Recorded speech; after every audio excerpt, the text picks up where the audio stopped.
Hello everyone, welcome to the BTDP classes 2017. I am CA Payal Kawar. Today we will discuss the highlights of the interim union budget 2024-25. First of all, you should know that this is not a final budget. ये final budget बिल्कुल भी नहीं है. This is a union budget because due to the elections. आपको पता है elections आ रहे हैं, तो अब हम move करते हैं कि जो हमारा आज interim budget आया है उसके कुछ key highlights की तरफ. तो सबसे पहले हम बात करते हैं यहाँ पे डायरेक्ट टैक्सेस. तो as you know you all were excited towards the budget. Like direct taxes में क्या हुआ होगा, बट आपको जान के एक आश्चर्य होगा जिन्होंने अभी तक वीडियो नहीं देखी है कि कोई भी टैक्स रेट में किसी भी तरह का चेंज नहीं आया है. बिल्कुल भी कोई स्लैब रेट नहीं चेंज हुए हैं, कोई टैक्स रेट बिल्कुल भी चेंज नहीं हुए हैं. उसके बाद सेकेंडली आप कहोगे ऐसा क्यों नहीं हुआ है, तो सुनिए. आपको पता होगा कि जो डायरेक्ट टैक्स कलेक्शन है गवर्नमेंट की, इस बार जो डायरेक्ट टैक्स कलेक्शन है वो ट्रिपल हुई है. क्या हुई है? ट्रिपल. एंड जो रिटर्न फाइलर्स है वो हमारे यहाँ पे इंक्रीज हुए हैं 2.4 times in the last 10 years. तो भैया गवर्नमेंट के क्यों चेंज करेगी जब गवर्नमेंट को इतना बेनिफिट्स ऑलरेडी हो ही रहा है, तो कोई भी इसलिए यहाँ पे चेंजेस नहीं किए गए हैं. नेक्स्ट यहाँ पर क्या हुआ है, टैक्स पेयर की कुछ सर्विसेज में इंप्रूवमेंट करी है गवर्नमेंट ने. तो एक आप लोगों के लिए बहुत बड़ी खुशखबरी है. ठीक है, आप कहोगे यस खुशखबरी, हाँ जी.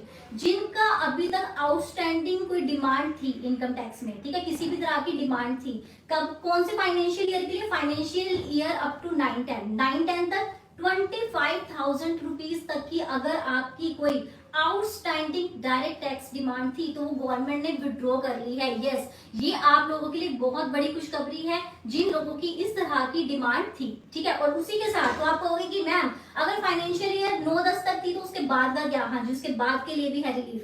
कि जो फाइनेंशियल ईयर 10-11 से लेकर फाइनेंशियल ईयर 14-15 तक जिन टैक्स पेयर की डायरेक्ट टैक्स में डिमांड थी अप टू 10,000 रुपीज तक, वो भी गवर्नमेंट ने विड्रॉ कर ली है. ये आपके लिए बहुत बड़ी खुशखबरी है कि अगर आपकी इस तरह की कोई डिमांड है. ठीक है, तो गवर्नमेंट खुद बता रही है कि जो 1 करोड़ टैक्स पेयर्स है उसको इससे बहुत रिलीफ हो रहा है. तो मतलब आप सोचिए कि अगर मान लो कि 1 करोड़ जो टैक्स पेयर्स है वो बेनिफिट ले रहे हैं, तो मतलब इतने सारे लोगों की यहाँ पर डिमांड थी जो पेंडिंग थी, जिसपे गवर्नमेंट ने आपको बहुत बड़ा रिलीफ प्रोवाइड किया है.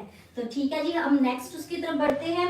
नेक्स्ट क्या कह रहे हैं, जो हमें टैक्स बेनिफिट्स दिया जाता है, जो स्टार्टअप्स होते हैं या फिर जो इन्वेस्टमेंट करते हैं सोवरियन या फिर पेंशन फंड्स के अंदर, ठीक है, उनको जिस तरह के जो टैक्स बेनिफिट्स की जो डेट है वो एक्सटेंड कर दी गई है.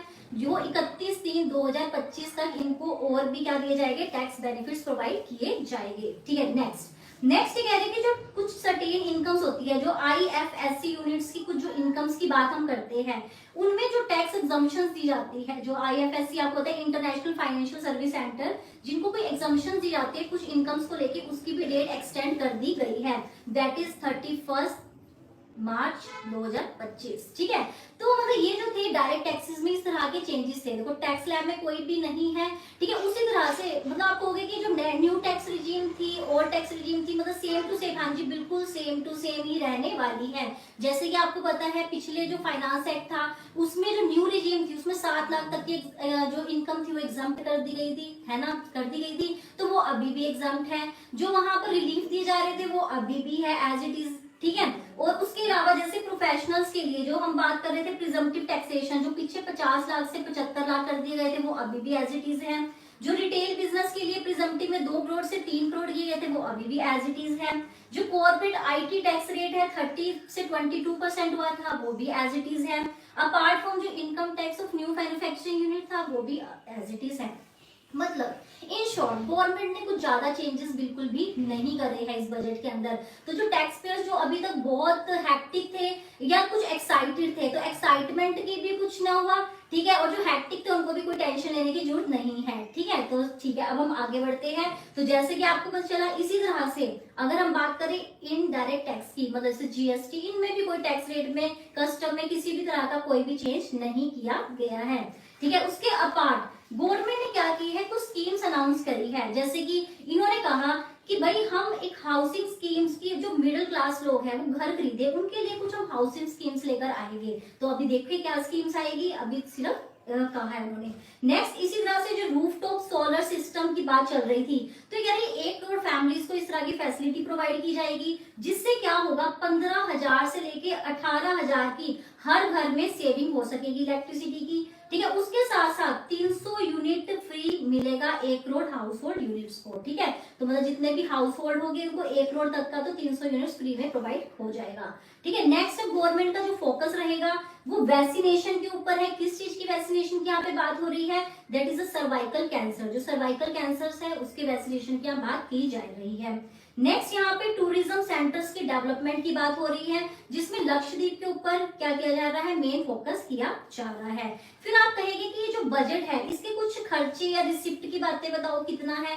तो यहाँ पर टोटल रिसिप्ट जो गवर्नमेंट ने बजट का एस्टिमेट दिया है, टोटल रिसिप्ट यहाँ पर आया है 30.8 लाख करोड़, 30.8 लाख करोड़ यहाँ पे टोटल रिसिप्ट की बात की जा रही है।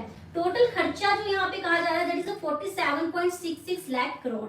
और उसके बाद जो फिस्कल डेफिसिट है वो कितना रहेगा, 5.1% ऑफ जीडीपी, जो कि इस टाइम क्या है, एक मुद्दे में बात चल रही है कि भैया जी ये 5.1% क्यों कर दिया गया है। तो चलो ये तो गवर्नमेंट की अपनी मर्जी है क्यों हुआ है ये, ठीक है। नेक्स्ट हम बात करते हैं यहाँ पर मेजर इंफ्रास्ट्रक्चर स्पेंड्स। ये जो इंफ्रास्ट्रक्चर के ऊपर स्पेंडिंग के ऊपर गवर्नमेंट की क्या राय है, ये कह रही है कि हमने 11,11,111 करोड़ का टोटल एक्सपेंडिचर की यहाँ पे बात की जा रही है, जो कि पिछले साल से कितना है, 11.1% इंक्रीज हो रहा है, ठीक है। और उसके अपार्ट फ्रॉम दैट यहाँ पर जो इन्वेस्टमेंट की बात हो रही है, कह रहे भैया जी रेल में इन्वेस्टमेंट होगी, मेट्रोज में इन्वेस्टमेंट होगी, एयरपोर्ट्स में इन्वेस्टमेंट होगी, रिन्यूएबल एनर्जीज में इन्वेस्टमेंट होगी। तो इस तरह की यहाँ पर इन्वेस्टमेंट की बातें की जा रही है। उसके अपार्ट फ्रॉम अदर अनाउंसमेंट की अगर हम बात करें तो वहां पर क्या हो रहा है, ये कह रहे भैया जी 40,000 नॉर्मल जो रेलवे बोगीज है उसको हम किस में कन्वर्ट कर देंगे, भैया वंदे भारत स्टैंडर्ड में कन्वर्ट कर दिया जाएगा, ठीक है जी। नेक्स्ट क्या कह रहे हैं, कह रहे भाई हम जो रिसर्च एंड डेवलपमेंट है ना उसमें जो प्राइवेट सेक्टर को बढ़ावा देने के लिए जो अपना 1 लाख करोड़ का कॉर्पस है वो अवेलेबल होगा 50 साल तक interest free long term financing के लिए, ठीक है। नेक्स्ट यहाँ पर तो जो लोगों में खाने की जो चिंताएं होती है उसको दूर करने के लिए ये फ्री में राशन की बात की जा रही है 80 करोड़ लोगों तक पहुंचाने की। और यहाँ पर 4 फोकस किए जा रहे हैं जो कि गवर्नमेंट का हमेशा ही रहता है कि भैया जी गरीब लोगों पे फोकस किया जाए, महिलाओं पे फोकस किया जाए, अन्नदाताओं पे मतलब फार्मर्स पे फोकस किया जाए एंड यूवर्स पे फोकस किया जाए, ये इनके रहते हैं हाईलाइट्स, ठीक है। उसके बाद ये कहते हैं कि जो अन्नदाता है उनको मिनिमम स्पॉट प्राइसेस हर साल इंक्रीज कर चलेंगे। उसके अलावा ये कहते हैं कि जो फार्मर्स है उनको फाइनेंशियल असिस्टेंस भी देंगे जो 11.1 करोड़ तक होगी, ठीक है, एक्सटेंड कर दी जाएगी। नेक्स्ट फीमेल के जो एजुकेशन है उसमें जो फीमेल्स है उनका जो इनरोलमेंट है वो कितना बढ़ गया है, 10 साल में 28% बढ़ गया है। हाँ जी, ये तो अच्छी बात हुई है। नेक्स्ट एवरेज जो रियल इनकम है वो भी इंक्रीज हुई है 50%। Yes, PM Svanidhi has provide, ये कह रहे हैं कि जो पीएम स्वनिधि के अंदर हम इनको क्रेडिट असिस्टेंस दे रहे हैं स्ट्रीट वेंडर्स को 78 लाख तक की। हाँ जी। नेक्स्ट ये कहते हैं कि पीएम मुद्रा योजना जो है वहां पर 43 करोड़ तक के लोन सैंक्शन किए गए हैं। नेक्स्ट ये कह रहे हैं कि स्किल इंडिया मिशन में 1.4 करोड़ यूथ को क्या किया जा रहा है, ट्रेन किया गया है।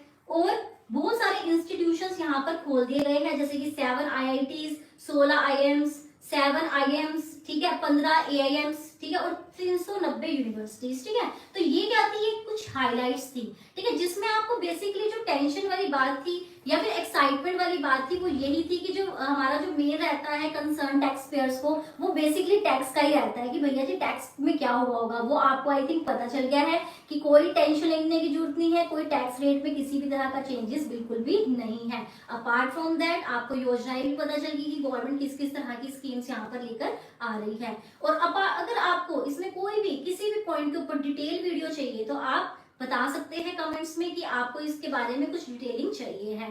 तो ठीक है, आज के लिए बस इतना ही। हमारी जो क्लासेस हैं जो BTDP है उसके साथ कनेक्ट रहिए। Thank you so much.